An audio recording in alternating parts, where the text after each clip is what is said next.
नमस्कार दोस्तों, YouTube channel Ravi LLB में आपका स्वागत है।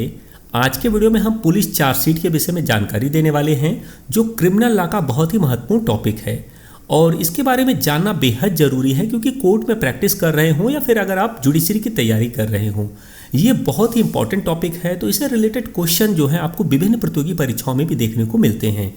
तो इसीलिए वीडियो को बहुत ध्यान से देखिए और यदि अभी तक आपने हमारे चैनल को सब्सक्राइब नहीं किया है तो चैनल को सब्सक्राइब कर लीजिए और बेल नोटिफिकेशन को प्रेस कर लीजिए ताकि आने वाली नई वीडियो मिले आपको सबसे पहले। तो आइए शुरू करते हैं। चार्जशीट क्या है और इसका प्रावधान कहाँ है? पुलिस चार्जशीट दंड प्रक्रिया संहिता 1973 की धारा 170 के अंतर्गत पुलिस रिपोर्ट को कहते हैं। इस रिपोर्ट के साथ अभियुक्तों को कोर्ट के समक्ष ट्रायल के लिए प्रस्तुत किया जाता है। चार्जशीट में अपराध के संक्षिप्त विवरण के साथ अभियुक्तों के नाम, पते तथा उनके खिलाफ की गई गिरफ्तारी, जमानत, फरार इत्यादि का विवरण होता है। साथ ही अपराध का संक्षिप्त नैरेटिव और उसे कोर्ट में साबित करने के लिए पेश किए जाने वाले गवाह, अभिलेख और अन्य साक्ष्यों के बारे में लिखा जाता है। चार्जशीट के आधार पर ही कोर्ट में केस का ट्रायल होता है। किसी व्यक्ति द्वारा जब पुलिस स्टेशन में कोई FIR दर्ज करवाई जाती है, उसके पश्चात इन्वेस्टिगेशन ऑफिसर द्वारा केस की विवेचना प्रारंभ कर दी जाती है। इन्वेस्टिगेशन के दौरान पुलिस द्वारा साक्ष्य एकत्र किए जाते हैं और देखा जाता है कि केस चलाने योग्य है अथवा नहीं। यदि केस चलाने योग्य है तो पुलिस द्वारा न्यायालय के समक्ष उस अभियुक्त की चार्जशीट पेश कर दी जाती है, जिसे आम बोलचाल की भाषा में चालान पेश करना भी कहा जाता है।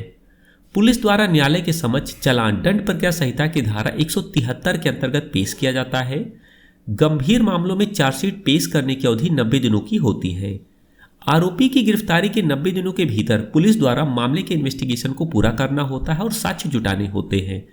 अगर आरोप सही पाए जाते हैं तो मुकदमा पंजीकृत कर दिया जाता है, अन्यथा मुकदमे को निरस्त कर दिया जाता है।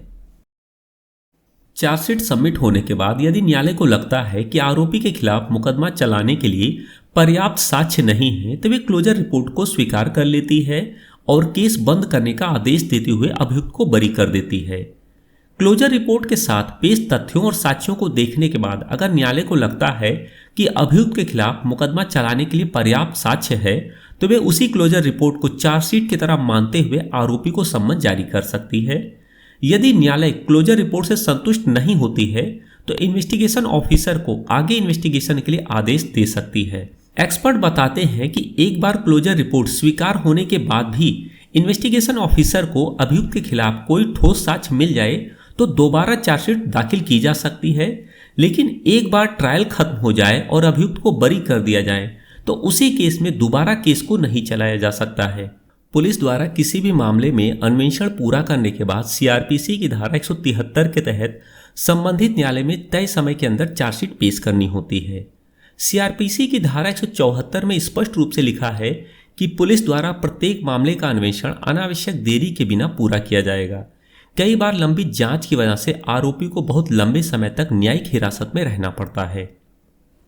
जब पुलिस द्वारा अभियुक्त को गिरफ्तार किया जाता है उसी समय से मामले का अन्वेषण भी प्रारंभ कर दिया जाता है।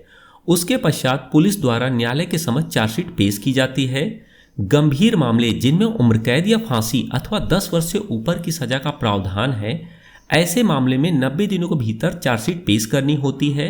अन्य मामलों में पुलिस को 60 दिनों के अंदर चार्जशीट पेश करने का प्रावधान है। यदि इन्वेस्टिगेशन ऑफिसर द्वारा निर्धारित समय में चार्जशीट पेश करने में असफल रहता है तो CRPC की धारा 167(2) के तहत किसी भी गिरफ्तार आरोपी को जमानत दी जा सकती है, जिसे डिफॉल्ट बेल भी कहा जाता है। यह प्रावधान लंबी जांच के नुकसान को नियंत्रित करने के लिए बनाया गया है ताकि किसी आरोपी को बेवजह लंबे समय तक जेल में न बिताना पड़े। सर्वोच्च न्यायालय ने एक महत्वपूर्ण टिप्पणी करते हुए कहा कि CRPC की धारा 167(2) के प्रावधान के तहत यह एकमात्र वैधानिक अधिकार ही नहीं बल्कि संविधान के अनुच्छेद 21 के तहत कानूनी प्रक्रिया का हिस्सा भी है। न्यायालय ने कहा कि धारा 167(2) CRPC के तहत शर्त पूरी न होने पर किसी आरोपी को जमानत पर रिहा किया जाना मौलिक अधिकार है।